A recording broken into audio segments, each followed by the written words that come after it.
¡Centroamérica unida! ¡Justicia para Beatriz! ¡Centroamérica unida! ¡Justicia para Beatriz!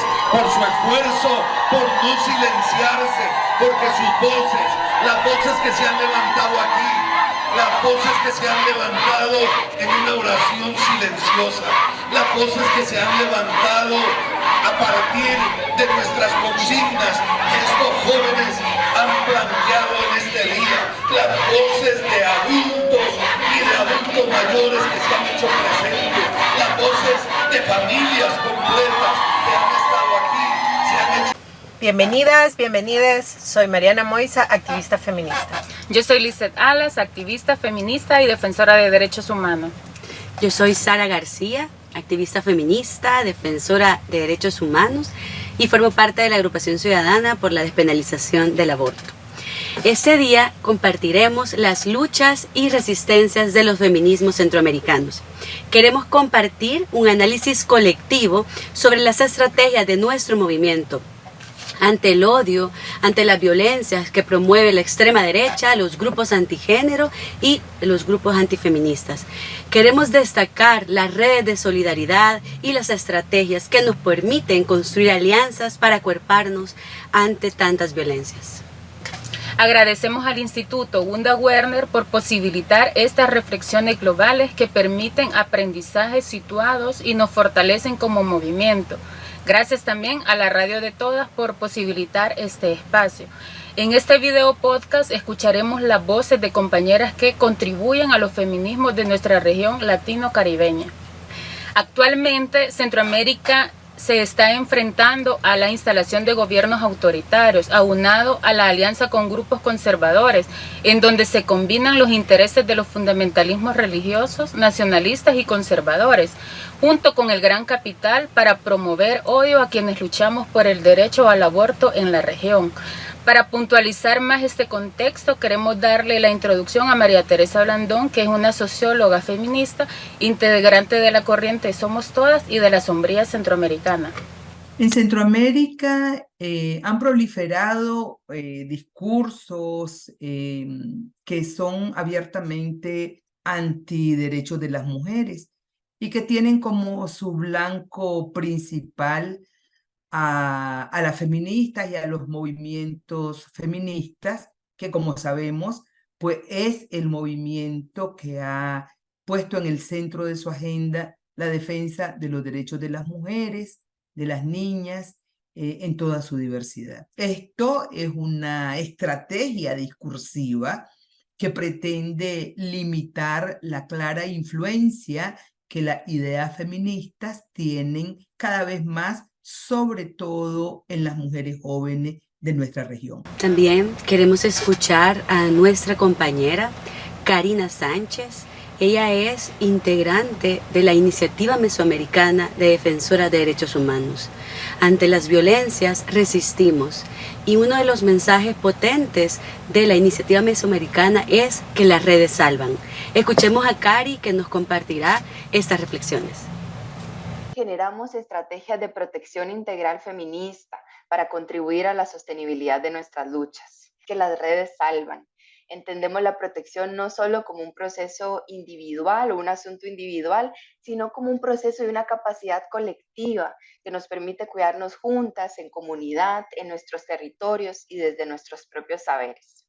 Que tratamos pues de seguir enredándonos en estas redes de fuerza, de solidaridad, también con gozo y con ánimo pues de continuar las luchas y hacerlas y seguirlas haciendo pues amplias, diversas y bueno, conspirando y cambiando las realidades en la medida de nuestras posibilidades. Y si las redes salvan, las feministas resistimos. Sonia Correa nos cuenta su visión sobre las resistencias feministas. Yo pienso que los feminismos salvadoreños y la trayectoria de la lucha por el derecho al aborto en El Salvador es seguramente un ejemplo icónico y singular de resistencia feminista en América Latina. Justamente porque es una experiencia abierta y plural. Entonces es un ejemplo muy importante de resistencia a lo largo del tiempo, de tenacidad, ¿no? En relación al aborto, condiciones muy dramáticas, ¿no? De restricción. Y no solo eso, como ustedes son hoy una prueba admirable de resistencia a la desdemocratización, ¿no? A formas autocráticas del ejercicio del poder. Internacional está esencialmente constituido por el respeto a la personalidad. Sonia Correa hacía referencia al movimiento feminista centroamericano, a la lucha salvadoreña en esta resistencia. Para hablar de lo que estamos haciendo en esta región, en este país, pues queremos comentarles algunos elementos del contexto salvadoreño. Decirles que estamos enfrentándonos ante una deriva autoritaria, retrocesos democráticos que ha significado no solo el cierre de espacios de diálogo, sino que también persecución a defensoras de derechos humanos, persecución a periodistas, persecución también a compañeras organizadas. Es importante también situar que estamos viviendo en un régimen de excepción. De hecho, recientemente se ha aprobado la 16ª ampliación de este régimen, que básicamente lo que hace es suspender garantías constitucionales como el derecho a la defensa. Lo grave de todo esto es que se ha generado todo un ambiente, un contexto punitivista. Es muy grave lo que está sucediendo y se ha denunciado ya en diferentes instancias internacionales. Las alianzas conservadoras con las jerarquías de la Iglesia Católica, las alianzas conservadoras con algunos grupos, que son grupos que tienen poder económico y político. Por ejemplo, el Global Center for Human Rights, que escuchándolo de buenas a primeras, Global Center for Human Rights parecería que es un espacio que trabaja por los derechos humanos. Sin embargo, este es un centro que promueve desinformación, promueve odio, que está incluso impulsando marchas por la vida en Estados Unidos, que recibe financiamiento de países como Hungría, que recibe financiamiento también de algunos sectores económicos muy poderosos. Y en la actualidad el gobierno salvadoreño tiene una alianza muy fuerte con esta instancia, que la hemos visto en diferentes momentos. La hemos visto en las asambleas generales de la OEA, como este centro global son asesores del gobierno. La hemos visto para el caso de Beatriz, que fueron quienes financiaron y han sido parte de la defensa técnica. Y hay que decir que esas son las políticas de Bukele, del presidente de El Salvador. En ese contexto no podemos dejar de mencionar es que seguimos siendo uno de los pocos países en toda América Latina que penaliza el aborto de manera absoluta. De hecho, solo hay en Centroamérica 3 países, está Honduras, Nicaragua y El Salvador, que sostenemos esa total prohibición. Y esto aquí en el país ha generado persecución, violencia obstétrica, que mujeres enfrenten penas de 30 hasta 50 años de cárcel. Y ante ese contexto también es importante puntualizar en el caso de Beatriz, que fue una joven de 21 años que en el 2013 quedó embarazada. Ella era una mujer joven que tenía lupus y bueno, y su salud se veía deteriorada con el embarazo y fue la única mujer que se atrevió a pedirle al Estado salvadoreño la interrupción del embarazo. Este año la Corte Interamericana de Derechos Humanos conoció ese caso, lo cual implicó mucha resistencia y movilización por parte de las salvadoreñas, pero también se movilizaron compañeras centroamericanas y latinoamericanas. Bueno, durante ese momento estuvimos afuera de la corte, mientras ocurría la audiencia, acompañamos a la familia de Beatriz y también, digamos, que hicimos una gran movilización.